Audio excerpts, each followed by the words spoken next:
नमस्कार। आज हम बात करेंगे एक बहुत ही दिलचस्प और पारंपरिक कथा के बारे में, रविवार व्रत कथा। ये कहानी है आस्था की, ईर्ष्या की और एक ऐसे इनाम की जिसके बारे में कोई सोच भी नहीं सकता। तो चलिए इस कहानी में गहराई से उतरते हैं। तो कहानी की शुरुआत होती है एक बहुत ही सीधे लेकिन गहरे सवाल से। क्या सच में एक छोटा सा हर हफ्ते किया जाने वाला काम किसी भगवान से कोई जादुई तोहफा दिला सकता है? मतलब क्या भक्ति में इतनी ताकत होती है कि जो नामुमकिन लगे वो भी मुमकिन हो जाए? चलिए अब चलते हैं कहानी के अंदर। हम पहुंच गए हैं एक पुराने शहर में जहां एक बुजुर्ग अम्मा रहती थीं। उनकी जिंदगी आप कह सकते हैं बहुत ही सादी थी, शांति से भरी हुई। और हाँ, सूर्य भगवान के लिए उनके दिल में बहुत गहरी भक्ति थी, खासकर हर रविवार को। अब ये जो उनका रविवार का रिचुअल था ना, वो कोई मामूली काम नहीं था। वो हर रविवार सूरज उगने से पहले उठती, नहा धोकर गाय के गोबर से अपना आंगन लीपती, फिर सूर्य भगवान की पूजा करती और खाना बनाकर पहले भगवान को भोग लगाती थी, उसके बाद ही कुछ खाती थी। हर रविवार बिना एक भी दिन चूके। सोचिए कितनी पक्की आस्था रही होगी उनकी। और देखिए, उनके इस भक्ति का असर भी दिख रहा था। सूर्य भगवान, जिन्हें भास्कर भी कहते हैं, उनकी कृपा से अम्मा के घर में किसी भी चीज की कोई कमी नहीं थी। सब कुछ एकदम बढ़िया चल रहा था। शांति थी, समृद्धि थी, कोई चिंता नहीं थी।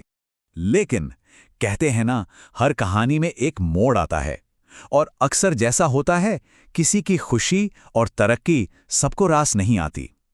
हुआ ये कि उन बुजुर्ग अम्मा की ये खुशहाली देखकर उनकी पड़ोसन के मन में जलन की आग भड़क उठी। तो यहाँ पर ना हमें दो तरह के इंसान दिखते हैं, दो बिल्कुल अलग रास्ते।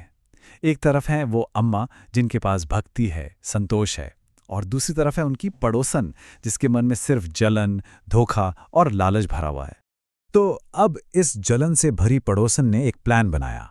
उसे पता था कि अम्मा के पास अपनी गाय तो है नहीं और वो पूजा पाठ के लिए उसी की गाय का गोबर इस्तेमाल करती हैं। तो उसने क्या किया, एक दिन अपनी गाय को घर के अंदर ही बांध लिया। और बस यहीं से कहानी में असली ट्विस्ट आता है। अब पड़ोसिन की इस चाल की वजह से हुआ ये कि उस रविवार को अम्मा अपना आंगन नहीं लीप पाईं, और क्योंकि रिचुअल पूरा नहीं हुआ तो उन्होंने ना सूर्य भगवान को भोग लगाया, ना खुद कुछ खाया पिया। उन्हें भूखे प्यासे ही सोना पड़ा। पर उन्हें जरा भी अंदाजा नहीं था कि ये जो अनजाने में व्रत हो गया है ना, ये किसी बहुत बड़े चमत्कार की वजह बनने वाला है। और फिर उसी रात एक बहुत ही अनोखी बात हुई। खुद सूर्य भगवान उन अम्मा के सपने में आए। उन्होंने पूछा कि वो क्यों परेशान हैं, और जब उन्हें पूरी बात पता चली तो वो उनकी भक्ति से इतने खुश हुए कि उन्होंने उन्हें एक वरदान दिया। एक ऐसी चमत्कारी गाय का वरदान जो सारी इच्छाएं पूरी कर सकती थी। अगली सुबह जब अम्मा की नींद खुली तो उन्होंने जो देखा उस पर यकीन करना मुश्किल था। उनके आंगन में एक बहुत ही सुंदर, एक दिव्य गाय खड़ी थी। ये कोई सपना नहीं था, ये तो सूर्य भगवान का वरदान था जो सच हो गया था। लेकिन रुकिए, असली चमत्कार तो अब होने वाला था। ये कोई आम गाय नहीं थी। अम्मा को जल्द ही पता चला कि इस गाय का गोबर मिट्टी का नहीं बल्कि शुद्ध सोने का है। सोचिए तो जरा, उनकी भक्ति का फल उनकी सोच से भी कहीं ज्यादा बड़ा था। पर ऐसा सुनहरा राज भला कब तक छिप सकता था? जैसे ही उस पड़ोसन को इस बारे में पता चला, उसकी जलन और लालच का तो कोई ठिकाना ही नहीं रहा। और अब उसने इस कहानी की मुश्किलों को एक और लेवल ऊपर पहुंचा दिया। तो पहले तो पड़ोसन ने क्या किया, उसने चुपके से सोने के गोबर की जगह साधारण गोबर रखना शुरू कर दिया। लेकिन सूर्यदेव ने एक जोर की आंधी चला दी जिससे उसकी ये चाल कामयाब नहीं हो पाई।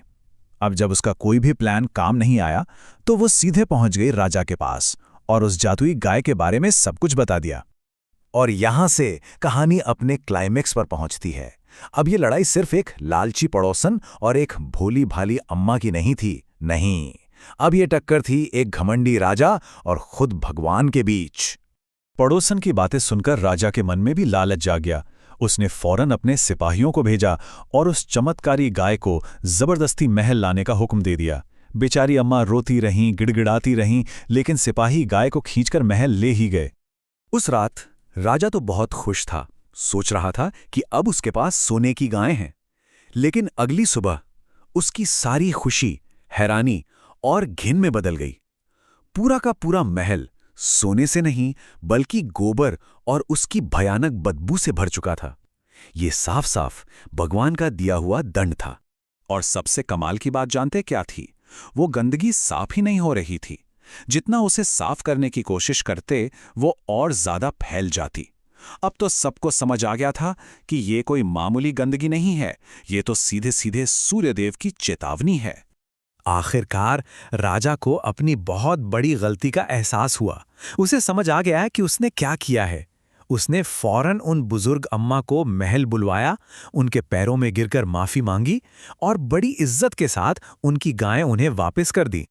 इस एक घटना ने सिर्फ राजा को नहीं बल्कि पूरे राज्य को बदल कर रख दिया। और यहीं पर कहानी का अंत हमें एक बहुत ही जबरदस्त संदेश देता है कि आस्था की ताकत सबसे बड़ी ताकत है। तो इस कथा से हमें क्या पता चलता है? यही कि जो भी सच्चे दिल से रविवार का ये व्रत रखता है और इस कहानी को सुनता है, उसे हर तरह का आशीर्वाद मिलता है। जैसे गरीबों को धन दौलत, जिन्हें संतान नहीं है उन्हें संतान, मतलब हर तरह की इच्छा पूरी होती है और सारी चिंताएं, सारी मुश्किलें दूर हो जाती हैं। और अपनी गलती से सबक लेकर राजा ने पूरे राज्य में ढिंढोरा पिटवा दिया।